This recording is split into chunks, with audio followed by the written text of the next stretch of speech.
사무엘상에서 다윗의 등장은 참 극적이었습니다. 사무엘이 왕에게 기름 붓기 위해서 이새의 집을 방문합니다. 그 가운데 여러 명의 다윗의 형들이 지나가지요. 그 형들을 지나치고 그리고 들에 있었던 그 다윗을 불러와서 기름을 붓게 됩니다.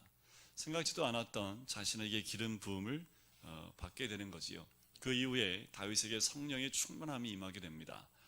그리고 바로 이어서 블레셋과의 전투 가운데서 골리앗과의 전쟁이 나오지요. 골리앗과의 전쟁 가운데서 누구도 할 수 없었던 일을 다윗이 하게 됩니다.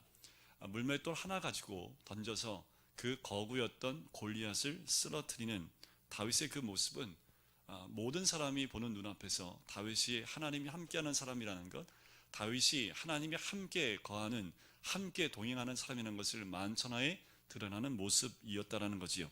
그가 돌아올 때에 많은 여인들이 이렇게 외쳤습니다. 사울은 천천히요, 다윗은 만만이라 라고 외치게 됩니다. 이 소리를 들었을 때 다윗은 아마 이 노래를 부르지 않았을까. 오늘의 주인공은 나야 나, 나야 나. 네, 이걸 좀 살려야 되는데 제가 잘 못해서 이때 이 다윗의 마음 가운데는 오늘의 주인공은 바로 나야 나 하면서 그 마음 가운데 자신이 주인공이라는 생각을 갖기 시작을 한 거지요. 자신이 주인공으로 등장하고 있는 모습, 아마도 이 모습 가운데 하나님의 다스림이 이제 들어가기 시작을 하는 겁니다. 이 자기가 주인공이라는 것 같은 그 마음, 자기가 높아지려는 그 마음이 다윗 가운데 있을 수밖에 없는 거지요.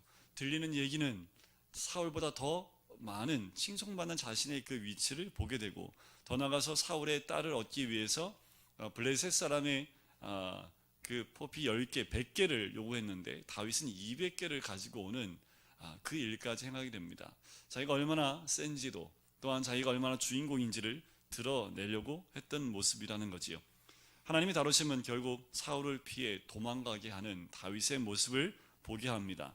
자신이 주인공이라고 생각했을 때 사실은 그는 도망자가 되어졌고 광야라는 곳에 머물게 되어졌지요. 저번 주에 함께 나눴던 그 말씀, 19장 말씀 후반부에 보면 사울이 다윗을 잡아 죽이려는 그 위협과 끈질긴 추적을 피해서 다윗이 피하는 곳이 어디입니까? 라마나요시라는 곳을 피하지요. 라마나요시에 누가 있었습니까? 사무엘이 있었고, 그곳은 선지 생도를 위한 선지학교 캠프가 있는 그곳으로 도망하게 됩니다. 이 얘기를 듣고 사울이 3번이나 다윗을 잡으려고 사람을 보내지만 번번이 그때마다 성령이 그들에게 임하게 되지요. 그래서 예언을 하고 방언을 하고 이런 일들이 3번이나 반복돼서 일어나게 되는 것을 보게 됩니다. 하나님의 도우심 가운데 철저하게 하나님이 다윗을 보호하고 계시고 품고 계시는 그 모습이 등장을 합니다. 결국 안 돼서 누가 등장해요? 사울이 직접 갑니다. 근데 사울은 성령이 더 강하게 역사해서 어떻게 해요? 옷을 다 벗고 예언하며 가는 모습이 등장을 하게 됩니다. 그의 무리 가운데, 선지자의 무리 가운데 옷을 벗고 있는 그 모습이 19장 맨 마지막에 등장을 하지요. 다윗은 라마나요트에서 특별한 하나님의 임재와 보호를 경험하게 됩니다. 그곳은 말씀의 사람인 사무엘이 있었던 곳입니다. 그곳에서 무엇을 했을까요? 말씀의 훈련뿐만 아니라 다음에 사울을 이어 그 나라의 왕으로 준비될 수 있는 그곳이 이 라마나요트라는 곳입니다. 하나님은 특별히 라마나요트에 다윗을 보낸 이유가 있겠지요. 그런데 19장과 20장을 보면 전혀 이 다윗이 이 라마나요트에 가서 무엇을 했는지가 나오지 않습니다. 그곳에 가서 생명은 보존이 됐는데 그곳에서 무엇을 했는지가 전혀 나오지 않아요. 우리가 좀 조심해 봐야 될 건 뭐냐 하면, 우리가 피해서 하나님이 인도하심이 있고 보호하심이 있는 것까진 좋은데 그곳으로 나를 인도하신 이유가 무엇일까를 곰곰이 묵상해보고 그 이유를 알고 그것에서 훈련을 받아야 되는데 다윗은 그 모습이 전혀 등장하지 않는다라는 겁니다. 분명히 말씀의 사람인 사무엘이 있는 곳에 갔으면 무슨 훈련이 기본이 되어야 됩니까? 말씀의 훈련. 말씀의 훈련이라는 것은 무엇을 의미합니까? 하나님의 뜻을 어떻게 알 수 있는지, 주의 뜻이 무엇인지를 분별할 수 있는 분별력을 가질 수 있는 그 훈련이 되어야 되는데, 성경에 보면 다윗이 사무엘에게 묻는 장면이 전혀 나오지 않습니다. 사무엘과 대화한 장면도 나오지 않고요. 전혀 나오지 않는 그 상태에서 20장 1절로 딱 들어서자마자 라마 나요스에서 도망한다는 얘기가 바로 등장을 합니다. 다윗이 바로 도망하여 그것을 떠나버리는 장면이 나오는 거지요. 다윗이 아직 왕으로 준비되지 못한 모습입니다. 그리고 라마 나요스에서 나온 그 모습은 스스로 광야라는 곳으로 쑥 들어가기 위해서 나가는 그의 모습이기도 합니다. 아마도 아직도 주인공은 자신이라고 생각하는 그 마음을 내려놓지 못하고 있는 모습이 아닌가라는 겁니다. 사람은 참 그 신앙이 일관되지 못한 모습을 발견하게 되지요. 특별히 청년의 때에 그 신앙의 기복이 참 심합니다. 우리가 동일하게 하나님의 임재 가운데 변함없는 그 믿음 가운데 나가면 좋은데, 우리는 너무도 쉽게 신앙이 연약해서 일관되지 않게 가는 모습을 발견할 때가 많다는 거지요. 오늘의 청년 다윗이 그와 같습니다. 그의 모습을 보면 일관성 있는 하나님께 붙잡혀 있는 모습이 아니라 좀 그 하나님이 그곳에 들여보낸 이유도 모르는 상태에서 바로 사물에 있는 그 자리에서 떠나는 그의 모습을 보게 되는 거지요. 다윗은 이런 특별한 사무엘이 있는 그 라마나요스라는 곳에서 보호를 받고 또한 숨김을 받는 그 하나님의 임재를 있는 것을 경험하는 그 은혜의 자리에서 있으면서도 불안해하는 모습을 발견할 수 있습니다. 아마 이렇게 생각했던 것 같아요. 여기 있으면 내가 어떻게 되는 거지? 나 왕이 돼야 되는데 여기 있으면 내가 왕이 될 수 있을까? 내가 이 시골 구석에 이렇게 있어야 되나? 내가 아직도 학교 다닐 나이가 아닌데, 나 이미 기름 부음 받았는데 내가 이 학교 다녀야 돼? 이런 마음의 여러 가지 갈등의 소리들이 분명히 있지 않았을까? 무슨 돌파구가 있어야 될 텐데 여기 이러고 있으면 안 되는데 라는 생각이 다윗의 마음에 들기 시작을 하는 거지요. 별별 생각, 별별 계산을 다 하는 겁니다. 아마도 그 마음에 여러 가지 생각과 여러 가지 꿈틀거리는 여러 가지 방법들을 강구하고 생각하는 모습이 라마나요스에 있었던 다윗의 모습이 아닐까. 그 증거로 성경에 나오는 건 아니지만 사무엘과 어떠한 교제도 있었다는 이야기가 나오지 않는 모습을 보면 다윗 나름대로 자기 스스로가 무엇인가를 깊이 생각하면서 방법을 찾는 것이 아닐까라는 생각이 듭니다. 여러분들, 생각이 많으면요 하나님 음성이 안 들려요. 생각이 많으면 하나님의 뜻이 안 보이고 이상한 것들이 보이기 시작을 하고요, 다른 것들이 내 앞에 나타나기 시작을 합니다. 생각이 많으면요 말씀이 안 들어와요. 내 생각이 많으면 말씀이 내 귀에, 내 마음에 들리지 않습니다. 다윗이 지금 생각이 굉장히 많아요. 그는 그 위기를 못 넘기고 겨우 라마나요스를 나와요. 이게 왜 위기라고 말씀을 드리냐면 이런 생각이 많은 그 자체가 위기입니다.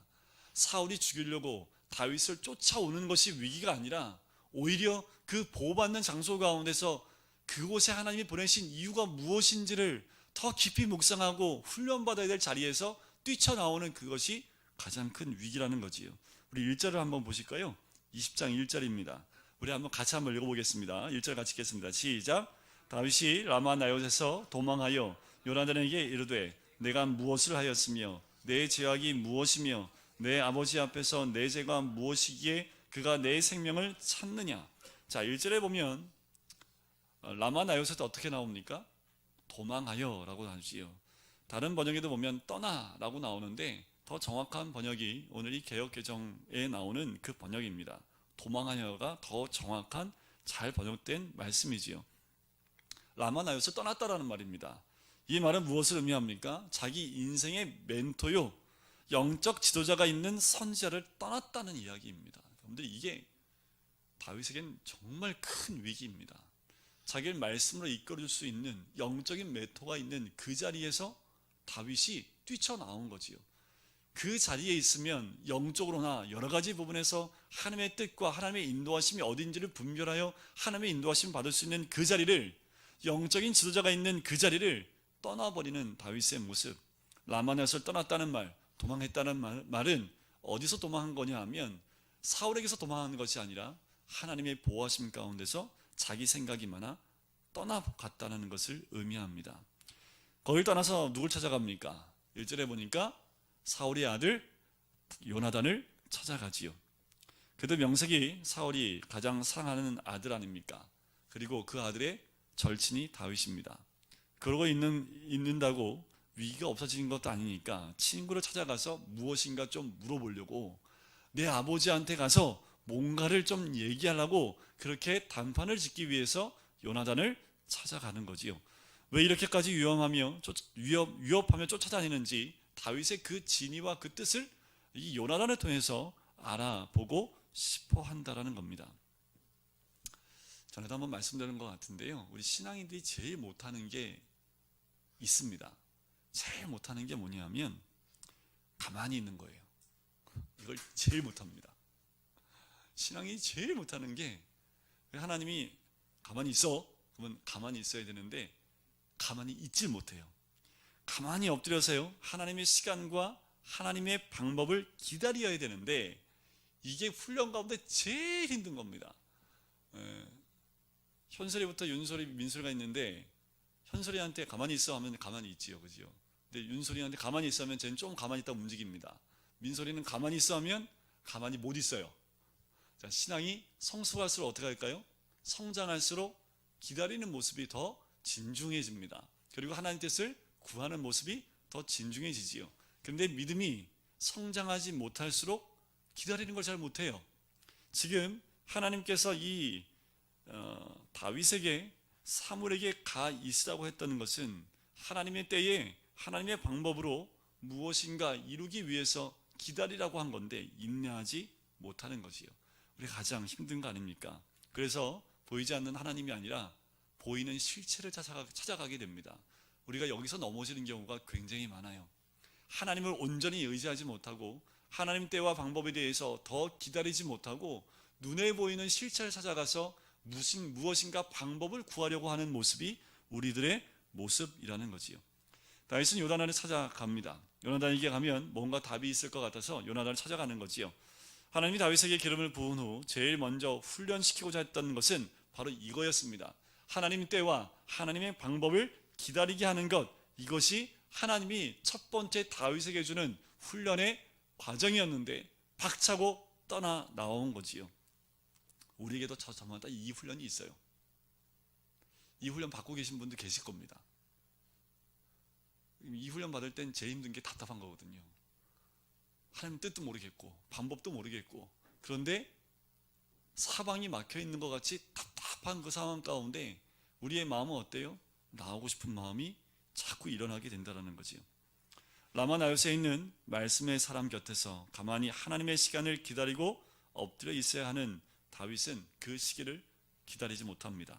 견디지 못해요. 계속 머릿속으로 5만 가지 계산을 하고 생각들이 오갑니다. 속된 말로 말하면 뭐라고 얘기하냐면 통법을 굴리는 거죠. 그리고 이거를 또 뭐라고 해요? 머리가 돌아가기 시작합니다. 자, 여러분들 이걸 아셔야 됩니다. 통법을 굴리고 머리가 돌아가는 그 시간은 광야의 수업 시간이 시작됐다는 종소리와 똑같습니다. 머리에 많은 생각이 돌아가고 이런저런 계산이 돌아가면 고난의 인문학 가운데 이미 들어가서 수업종 땡 치고 들어가서 그 자리에 앉아있는 모습과 똑같다라는 거예요.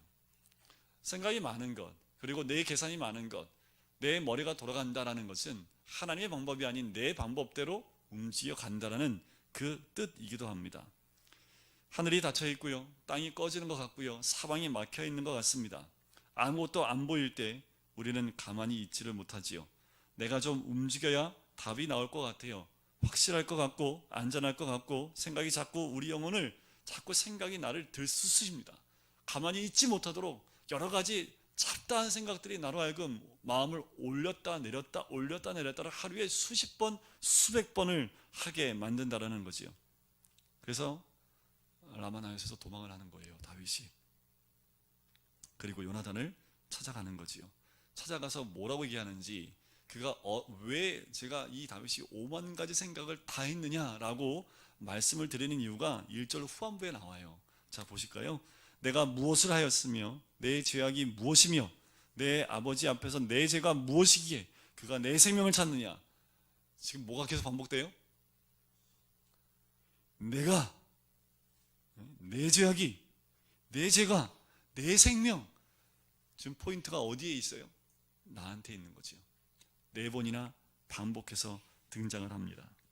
그리고 이 요나단에게 하는 이 말을 보면, 여러분들 이 말의 색깔을 한번 보세요. 이 말에도 표정이, 여러분들 이 말을 읽을 때 이 다윗의 표정이 어떤 것 같아요? 그냥 웃으면서 하는 얘기겠습니까? 아니면은 얼굴이 좀 화가 좀 나서 좀 소리를 좀 높여서 하는 말이겠습니까? 이 딱 읽어보면 딱 그림이 그려지지 않습니까? 얼굴이 좀 약간 붉게 상기돼서 요나단에게 따지듯이 지금 얘기하는 거 아니에요? 내가 무엇을 했는데, 내 죄악이 무엇인데 하면서 지금 요나단한테, 사울에게 따져야 될 것을 요나단한테 지금 따지고 있는 모습이기도 하지요. 도대체 내가 뭘 잘못했냐라는 거지요. 자기가 이 내가라는 말 속에 자기를 스스로를 함몰시키게 됩니다. 자기 속에, 자기 문제에 빠져 있으면요, 답을 절대로 볼 수 없습니다. 지금 다윗은 자기 속에 빠져 있어요. 자기 문제에 빠져 있어요. 힘들고 어려울 때 이런 말 자주 하시면 이 다윗의 모습과 똑같아요. 내가 얼마나, 내가 힘들게, 내가 이런 말 자꾸 반복하지요. 괜찮은데 이 내가 주인공이 돼버리면요, 그 순간 어떻게 되는 거예요? 이 다윗처럼 이와 같은 모습 가운데 가고 있다는 겁니다. 대부분의 사람들은 영적 위기에 빠지면 자기 문제에만 몰두하게 됩니다.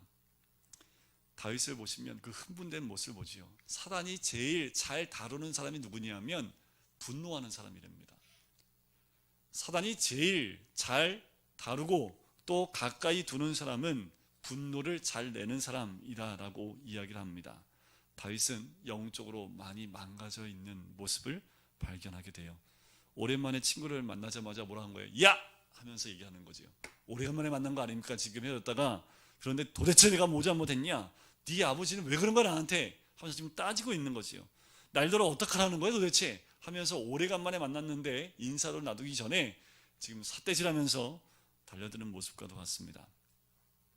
근데 이 모습을 통해서 하나님은 어떠한 사람을 한 시대와 역사를 맡기기 전에 훈련시키고 그 성품을 다듬어 가시는 우리 하나님의 모습을 봐요. 하나님은 다윗에게서 뿌리 뽑아내야 될 것이 무엇인지를 정확히 아시고 라마 나요트에 밀어 넣었는데, 그래서 거기서 하나님의 시간과 하나님의 방법, 그것을 기다리도록 했는데 다윗이 못 참고 뛰어나왔다라는 거지요. 그리고 자기의 방법, 수단을 찾아간 겁니다. 그런데 흥분해서 막 쏟아내는 다윗, 그 모습 가운데 건너편에 앉아있는 요나단은요, 그냥 얘가 지금 뭔 소리 하나 하고 요나단은 그냥 가만히 듣고 있는 그 광경이 그려져 있는 거지요. 여러분들, 우리가 어떤 어려움에 있을 때 우리 스스로가 내가 내 문제 속에 들어가 버리면 답을 찾지 못합니다. 내 문제를 주께 맡기고 하나님 방법과 하나님의 시기를 우리가 기다리면서 때를 기다리지 못하면 그 내 문제에 깊이 빠져서 헤어나오지 못한다라는 거지요. 내 문제에 집중하게 되면요, 그 문제의 그 안으로, 그 늪으로 점점 더 깊이 빨려 들어가게 되는 겁니다. 우리 3절 한번 보실까요? 우리 3절 같이 한번 읽어보겠습니다. 시작. 다윗이 또 맹세하여 이르되 내가 내게 은혜 받은 줄을 내 아버지께서 그에게 이것을 알리지 아니하리라 함이니라. 그러나 진실로 여호와의 살아계심과 내 생명을 두고 맹세하노니 나와 죽음의 사이는 한 걸음뿐이니라. 자, 다윗이 뭐 걱정하고 있는 겁니까? 뭘 근심하고 있어요? 근심의 핵심이 뭡니까? 생명에 대한 두려움이지요. 자기와 죽음 사이가 얼마큼 떨어져 있다고요?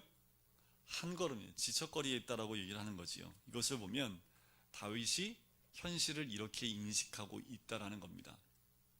하나님 안에 있는 사람 이런 두려움이 없지요. 그런데 이 현실 속에 들어가 버리니까 지금 죽음과 자기 사이는 한 걸음뿐이다 라고 현실을 인식하게 되는 겁니다.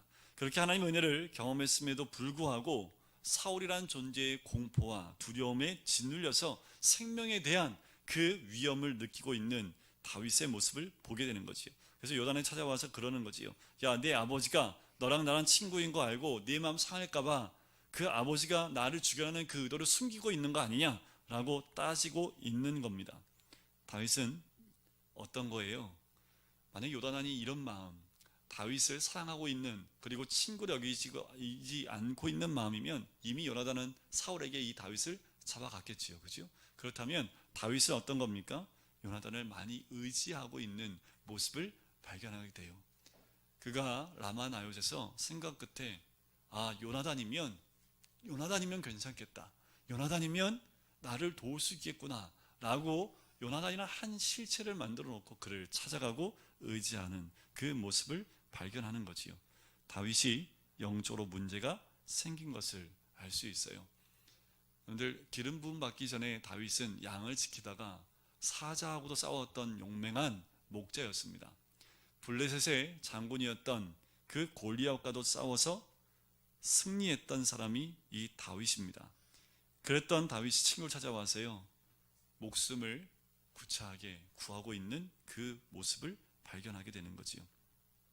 이건 전혀 영적인 사람으로 보이지 않습니다.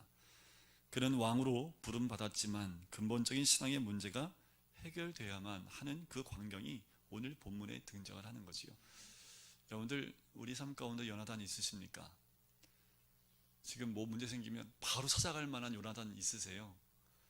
다 있습니다. 하나님이 다 요나단 같은 사람 한 명은 꼭 허락해 놓으시더라고요. 그래서 요나단을 찾아가 의지할 수밖에 없는 그 환경으로 우리를 몰아넣으실 때, 우리가 요나단을 찾아가지 않고 그곳에, 하나님이 머물려고 하는 그곳에 기다리고 머물게 되면 더 빨리 문제가 해결될 수 있는, 그래서 우리를 훈련시키는 그 요나단이라는 그 존재가 우리 삶 가운데 분명히 있다라는 거지요. 이게 두 사람이 재미있는 약속을 합니다. 5절과 6절에 보면 그 약속하는 내용이 나오지요. 제가 5절 말씀을 읽고 우리 성도분들이 6절 말씀을 읽겠습니다. 다윗이 요나단에게 이르되 내일은 초하루인즉 내가 마땅히 왕을 모시고 앉아 식사를 하여야 할 것이나 나를 보내어 셋째 날 저녁까지 들에 숨게 하고,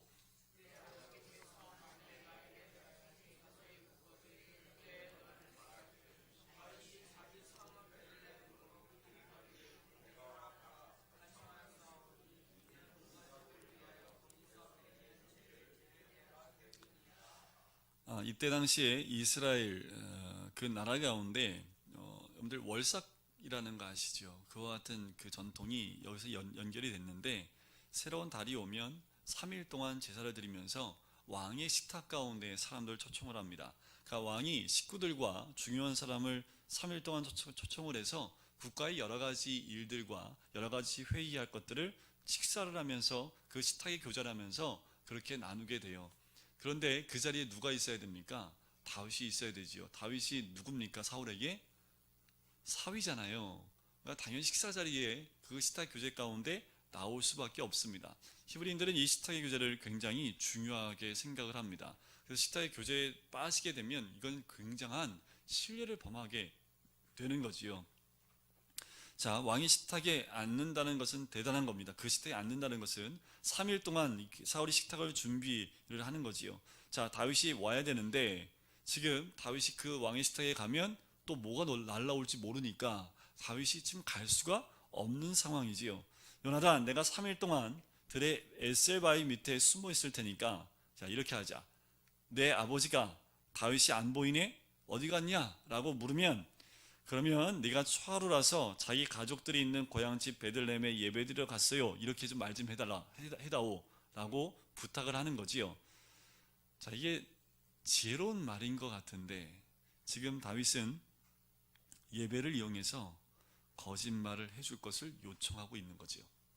지금 예배드리러 가는 것도 아니면서 예배 드린다라고 핑계를 대고 지금 그렇게 얘기해달라고까지 다윗은 이야기를 합니다. 거짓말을 얘기할 뿐만 아니라 거짓의 예배까지 이야기를 하면서 다윗의 영적 상태가 이렇게까지 무너져 내려 있는 모습을 보게 되는 거지요. 그때 만약에 내 아버지가 별반 반응이 없으면 그러면 악의가 있는 것이 아닌데 오히려 화를 내고 분을 내신다면 그것은 나를 죽이려고 하는 그 사리가 있는 것으로 알면 되겠다라는 그 이야기를 나누게 되는 거지요. 문제는 다윗이 궁궐 안에 마음대로 들어가지 못해요.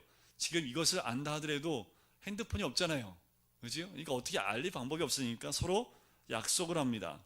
만약 우리 아버지가 다윗을 잡아와라 하면 화살을 이제 네가 숨어 있는 곳에서 화살을 쏴서 그 화살을 네 머리 위로 보내든지 아니면 네 앞으로 쏘든지 이것을 통해서 신호를 줄 텐데 그 화살을 잡으러 주워오는 그 아이에게 야, 더 앞으로 멀리 가서 가지고 와 라고 하면 도망가라 라는 거지요.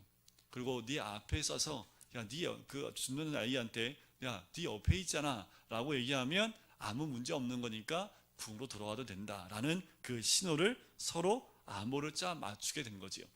그래서 그 이후에 다윗은 들의 에셀 바위에 3일 동안 숨어 있게 됩니다. 자, 들이라는 게 참 중요한데 이 들이라는 경험은 모든 인생이 겪는 피할 수 없는 것. 여기서 들이라고 하는 것은 다른 말로 말하면 광야입니다. 다윗도 이제 이 광야에서 더 이상 벗어날 수 없는 거지요. 라마 나요트에서 나오는 그 순간부터 이미 온전한 광야 가운데 들어가 있는 겁니다. 그리고 요나단과의 약조 가운데 들에 머물고 있는 그의 모습, 그에게 찾아오는 광야, 그 들의 경험으로 이제 다윗은 완전히 두 발을 그 광야의 수업 가운데 다 집어넣게 되는 겁니다. 이 들의 경험은 모세와 똑같은 거지요. 모세도 왕궁에서 쫓겨남을 당해서 어디에서요? 미디안 광야에서 40년 동안 양만칩니다.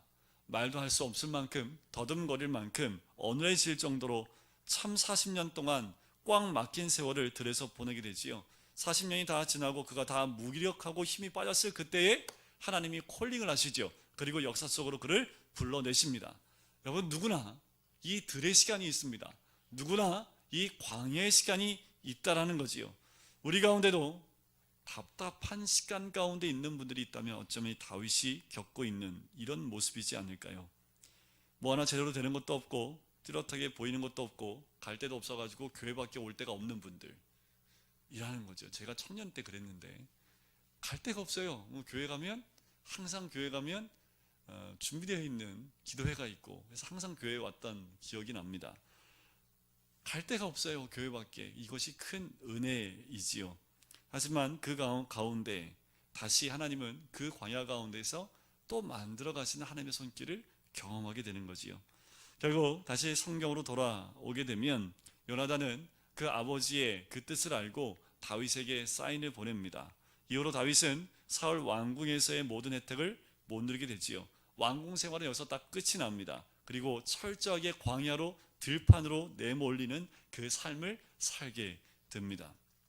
이제 다음 시간에 보게 될 21장에 보면 어디에까지 이가 쫓겨남을 당하게 되냐면 블레셋 가드 지역에 갑니다. 아기스 왕국으로 피신을 해요. 근데 그 왕국에 있던 신하들이 다윗을 보고 저 사람 골리앗을 죽였던 그 사람 아닙니까? 라고 하니까 다윗이 그 얘기를 듣고 죽을까봐 어떻게 합니까? 대문에 머리를 긁적이면서 침을 질질 흘리는 미친 채 하는 그 모습이 21장에 나와요. 다윗이 광야 가운데 어디까지 갑니까? 미친 채 하는 모습까지 나오는 그 모습을 보는 거지요. 그런데 이 모습을요, 다윗이 시를 씁니다. 다윗은 이 경험을 훗날 주옥 같은 시로 남기는데 그것이 시편 34편 말씀인데 그 표제에 이렇게 나와요. 다윗이 아비멜렉 앞에서 미친 채 하다가 쫓겨나서 지은 시. 오늘 34편 한번 다 읽어보세요. 어떤 심정을 읽어보시면 되냐 하면 이런 거죠. 이 앞에서 미친 척하고 사람들한테 좀 미친 거 아니야? 이 말 듣고 나가서 시편 34편 읽어보시면 다윗의 마음을 어떤지 이해가 갈 수 있겠지요. 그 가운데 시편 34편 8절 말씀에 이런 말씀이 있어요. 너희는 여호와의 선하심을 맛보아 알지어다. 그에게 피하는 자는 복이 있도다. 이 고백이 그냥 한순간에 척하니 가질 수 있는 수준이 아니지요. 쫓겨남을 당하고 뒹굴고 했던 그 들판의 경험과 곤고의 뼈저림을 통해서 하나님께 피하는 것이 가장 안전하다라는 것을 깨닫고 난 다음에 자기가 그렇게 미친 채 했던 그것을 회상하면서 쓴 시편이 시편 34편 말씀입니다.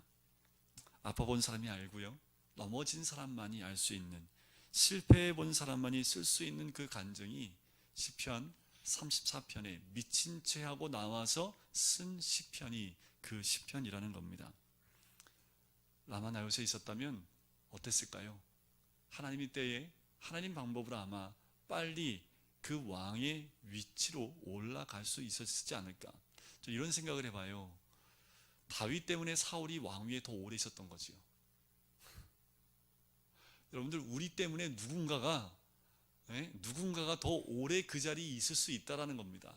우리가 빨리 훈련되어지고 하나님이 때를 단축해서 그 자리로 우리가 올라가지 못하니까 그 자리에 빨리 내려와야 될 그 사람이 여전히 그 자리에서 여러 가지 나쁜 짓을 하고 있는 그 사람이 있을 수 있다는 겁니다. 다윗이 여기서 뛰쳐나오는 바람에 이제 끝없는 광야 가운데 죽을 고생하는 그 모든 시간들을 보내요. 그리고 난 다음에 훈련이 다 끝나고 난 다음에 이제 사무엘상 맨 마지막 장에 가서야 사울과 그 모든 아들들이 한날에 전쟁에서 죽게 되지요.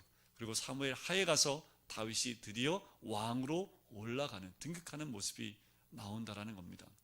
주님이 훈련하실 때 그 훈련을 받는 것이 참 지혜로운 겁니다. 그런데 사람들이 보기에는 참 지혜롭지 못하게 보여요. 너 왜 그러고 사니? 라고 이야기할 수 있습니다. 그 소리에 귀를 기울이기 시작하면 또 뭐가 돌아가요? 머리가 돌아가기 시작을 합니다. 머리가 돌아가면 무슨 수업이 시작됐다고요? 광야 수업이 시작되는 겁니다. 어떠한 환경이라도 내 수단과 방법을 내 머릿속으로 구상해내지 마십시오.